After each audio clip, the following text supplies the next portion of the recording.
The Adventures of Tom Sawyer by Mark Twain. Longman Simplified English Series. Read by Thitima Phansri. Chapter 12. What Tom Overheard. A few minutes later, Tom was in the shallow water of the sandbar, stepping toward the Illinois bank. Before the water reached his waist, he was halfway over. Then he began confidently to swim the remaining 100 yards. He reached the bank, pulled himself out, and set out in his streaming garment through the woods. A little before 10 o'clock, he came over into the open space opposite the village and saw the ferry boat lying by the high bank. He crept down, slipped into the water, swam a few yards, and climbed into the rowing boat fastened to the ferry boat. He lay down and waited. Soon the bell rang, and voice gave the order to cast off, and the voyages began. Tom was pleased at his success, for he knew that it was the boat's last trip for the night. A quarter of an hour later, the agent stopped. Tom slipped overboard and swam ashore, leading 50 yards downstream, where there was less danger of being seen. He flew along the desert lane and soon found him at his aunt's back fence. He climbed over and approached the window of Aunt Polly's room, for the light was burning there. There sat Aunt Polly, Sid, Mary, and Joe Harper Master, grouped together talking. They were by the bed, and the bed was between them and the door.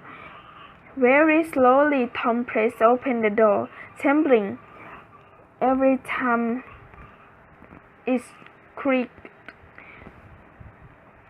When he thought that he might creep through on hands and knees, he put his head through and began.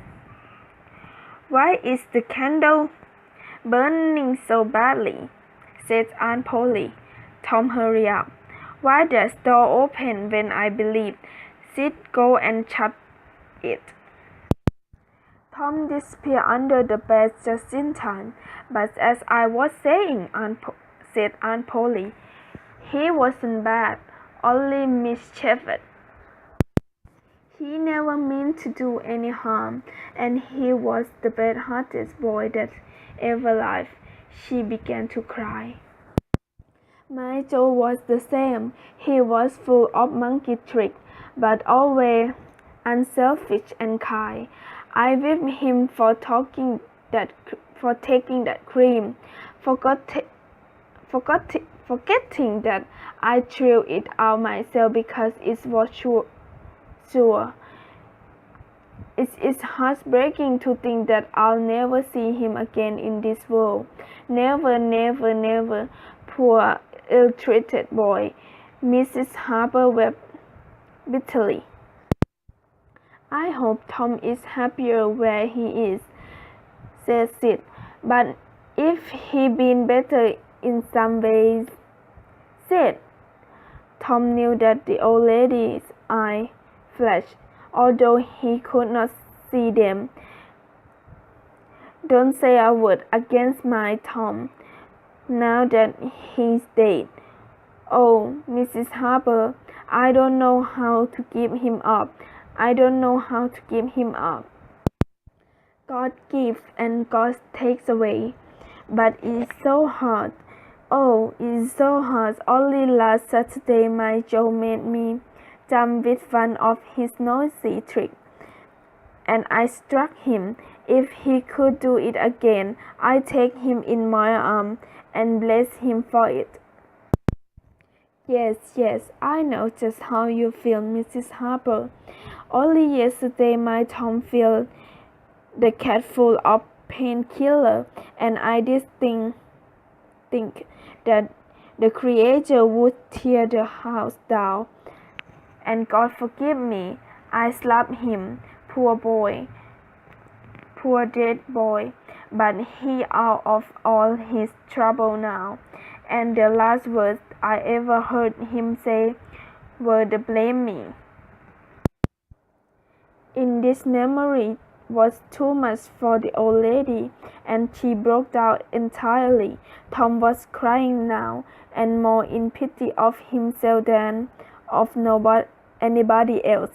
He could hear Mary cry, and putting in a kindly word for him from time to time. Still he was sufficiently moved by his aunt's grief too long to rush out and overcome her with the joy of his return. But he resisted the temptation. He went on listening and gathered that it was true. Thought it first that the boy has been drowned while having a swim. Then the small raft has been missing. It was remembered that the missing boy has promised that the village would hear something startling soon. The opinion of most people was that the boy has gone off on the raft and would appear at the next town downstream, but at noon the raft has been found against the bank, 5 or 6 miles below the village. They must be drowned, otherwise hunger would have driven them home. This was Wednesday night. If the boy continued to be missing, and if their bodies were not recovered from the river before Sunday, all the hope would be given up, and the funeral service would be held on Sunday morning. Tom shivered. Mrs. Harper, with her eyes, said good night and left. Aunt Polly was far more tender than usual in her good night to Sid and Mary, who went off crying. Aunt Polly knelt down and prayed for Tom so earnestly, and with such infinite love in her words and her old trembling voice that Tom's eyes were streaming and tears long before she had finished. He has to keep still long after she has gone to bed, for she was restless and kept on murmuring broken-heartedly. But at last she lay still, only moaning a little in her sleep. Now the boy stole out and stood regarding her. His heart was full of pity for her. He took out the back roll and placed it by the candle, but something occurred to him, and he stood considering. A smile lit up his face, and he put the bag back in his pocket. Then he bent over and kissed the face, lip, and tiptoed out. He went to the ferry landing and walked boldly on board the boat, for he knew that the watchman always slept like a log. He until the rowing boat slipped into and was soon rowing cautiously across the river. He was tempted to capture it, but he knew that a thorough search would be made for it, and then they might be discovered. So he tied it up as soon as he landed and set off through the woods.